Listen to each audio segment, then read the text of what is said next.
Hey, everybody. Happy Monday. Good to be with you. We've got a great topic. I'm Cindy Baker, ADHD productivity coach, and we're going to talk about um, overcoming overwhelm as an entrepreneur with ADHD. Just managing all the details, all the minutia of running a business as an entrepreneur if you've got ADHD. So many entrepreneurs have ADHD. It's amazing.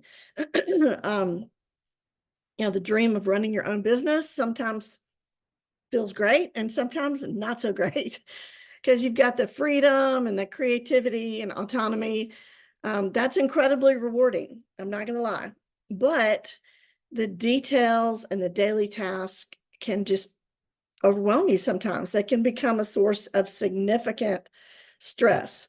um, And there are a lot of details involved in running a business, whether it's bookkeeping, responding to emails, managing schedules, creating content, meeting with clients. It can just feel like an insurmountable mountain. But don't worry, I'm going to help you.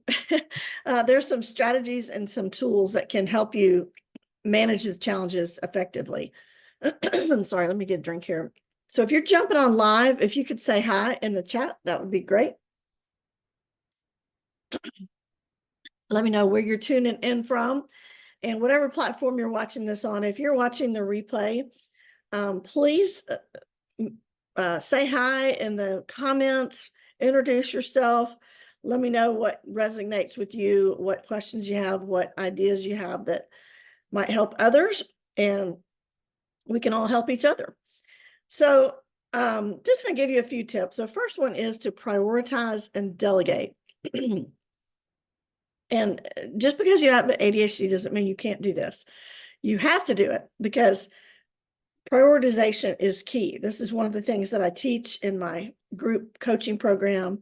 But first and foremost, you want to identify which tasks are crucial for your business success. You want to spend the majority of your time on revenue producing activities because that's the goal of your business, right? You want to help others and make money doing that. So one of the things that I teach in my coaching program is to use the Eisenhower matrix.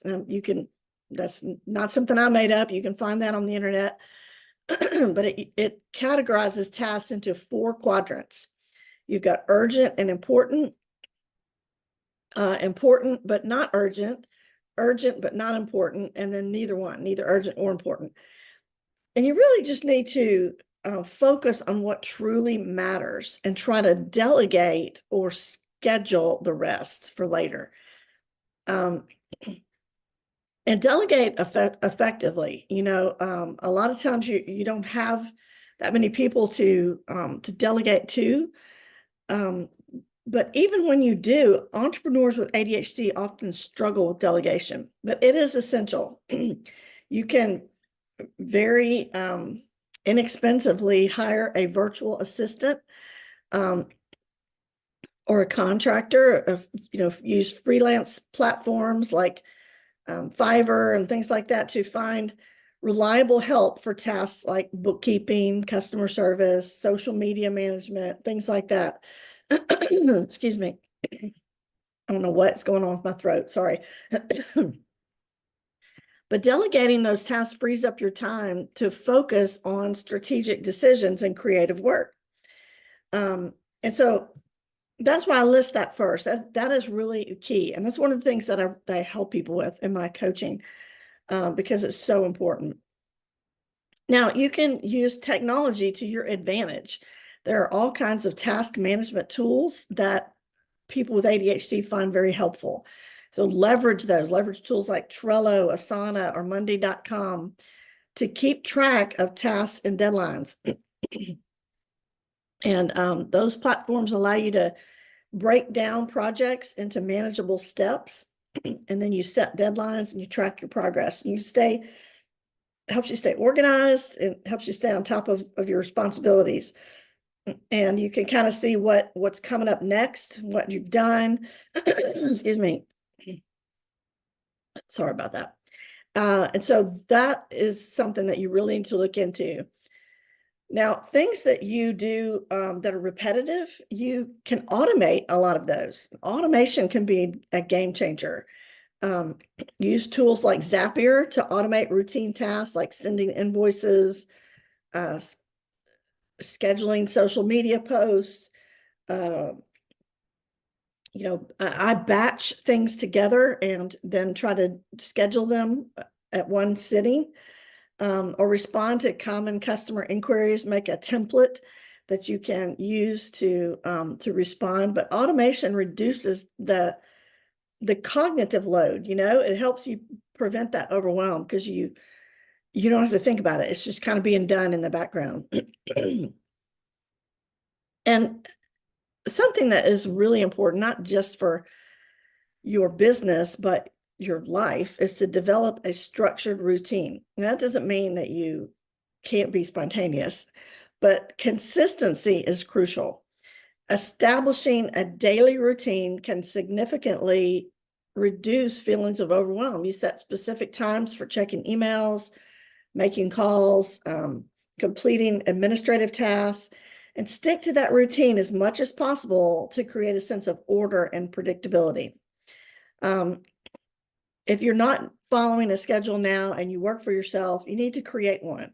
You're your own boss and you need to hold yourself accountable. Now, one of the time management techniques that I teach in my coaching that lots of successful entrepreneurs use is time blocking.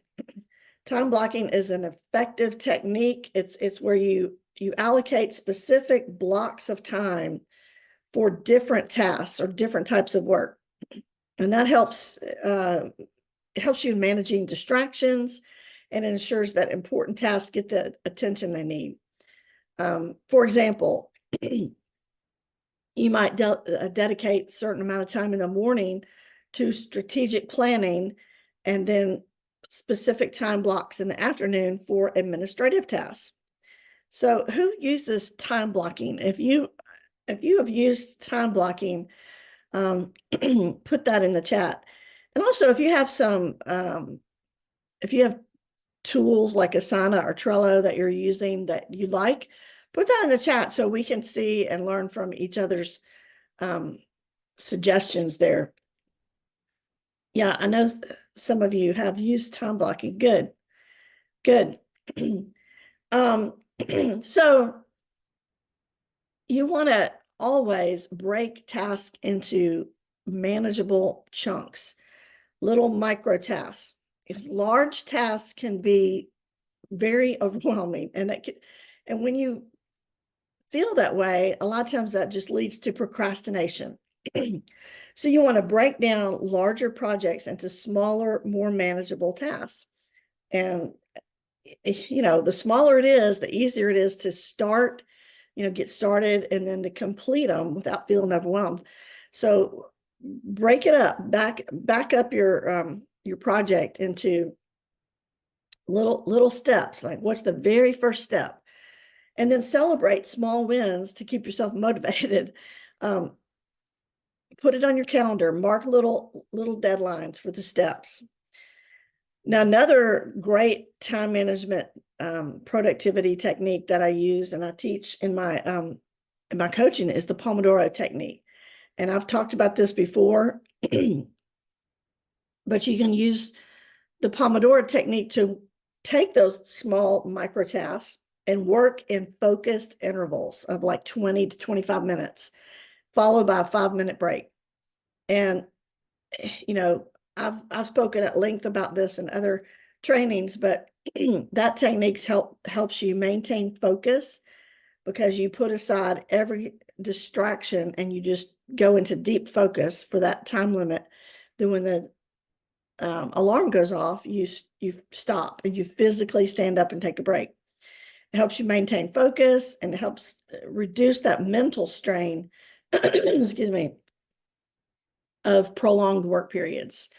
So look that up. There's lots of information on that out there. Now, another thing, it's a buzzword and you hear it all the time, and I really don't like the word, but mindfulness. even though I don't like the word, it's still very helpful. Self-care mindfulness practices. So you want to incorporate mindfulness practices like deep breathing, things like that into your daily routine. And I promise, I thought this was really weird at first, but it really reduces your stress. If you just, maybe every time you sit down to do the Pomodoro, before you set the timer, you just breathe in for 4 counts really slowly and breathe out. Do that 3 times. It reduces stress. It helps calm your mind, helps improve focus. They've done studies on this, and it makes it easier to handle detailed tasks. So along with that is regular exercise. And you're like, what does that got to do with being an entrepreneur? Well, physical activity is crucial for managing your ADHD symptoms. So if you have ADHD, your symptoms can get in the way. And regular exercise helps improve concentration. Lots of studies about all of this.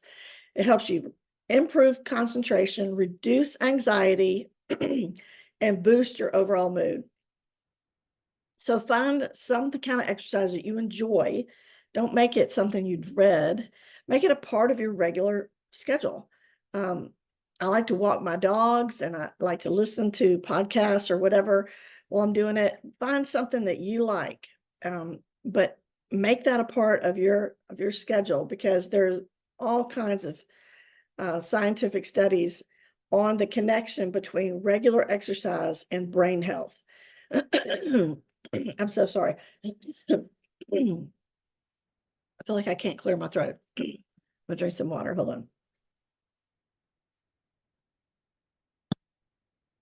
All right, now, all of that stuff is great, but you may find that you need to seek professional help. My group coaching program is great. Great accountability, support, guidance, individualized help with your business, with your ADHD symptoms, working from your strengths, not your weaknesses. You may find that you need therapy for certain things that are allowing you to get in your own way, as they say.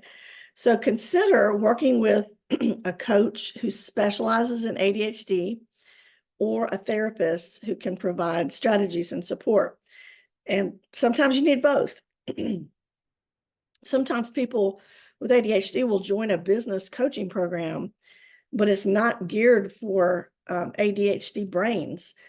So you might, if you're in a business coaching program, you might find that you need something like my ADHD coaching to supplement that, to help you prioritize so that you can go through the business coaching program more effectively. But professional guidance, that's, excuse me, I don't know what's wrong. I think I'm allergic to pollen. That's the deal.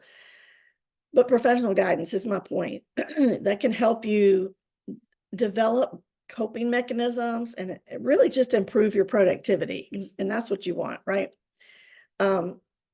One of the great things about my coaching is just the support that the members give to each other.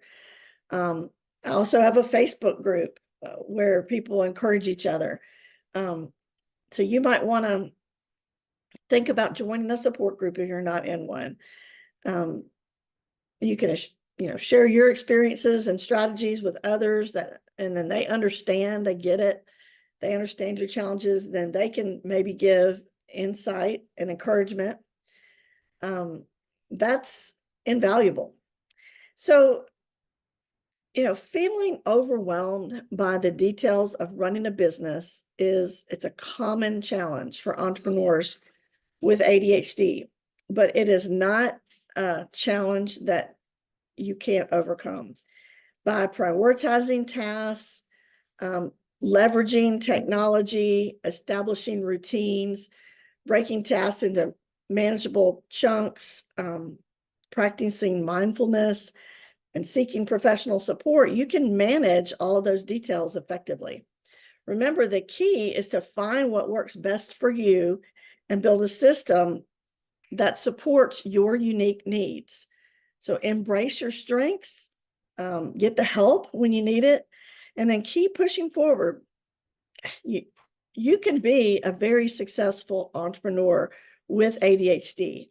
If you are interested in talking to me about coaching or getting any other help or advice, I'm always available. And I hope that you have an awesome Monday and a great week. I'll see you next time.